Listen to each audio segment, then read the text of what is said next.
They took a different approach to Bishop Strickland than they did to you. Bishop Strickland, of course, he's a bishop. He was removed from his diocese. They did not suspend him. They did not restrict him, and they definitely didn't laicize him or remove him from priestly ministry. You, they kind of went for the jugular, Father. They really hit you hard, you know?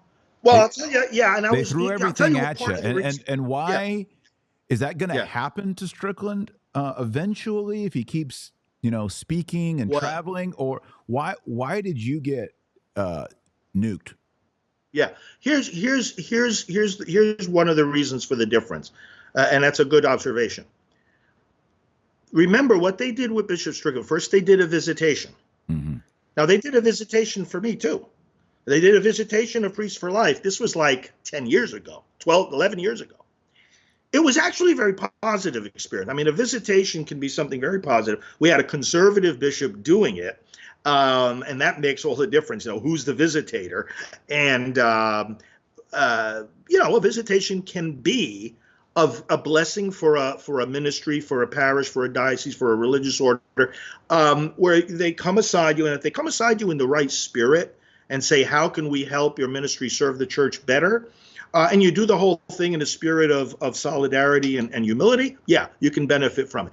And what ended up at the result of our visitation, they had some recommendations. They always will have recommendations, but they made the point that none of it was obligatory. So they didn't find anything that we were doing wrong that they had to say, no, you can't do this, or yes, you have to do that. It was all optional suggestions and recommendations. Okay, so maybe the Vatican wasn't so happy that, they found things to be in such good order. But then they tried in multiple ways to get me to step aside from the leadership of Priests for Life. Because if they can get somebody out of a position of influence without causing too much trouble, they're always going to try that first.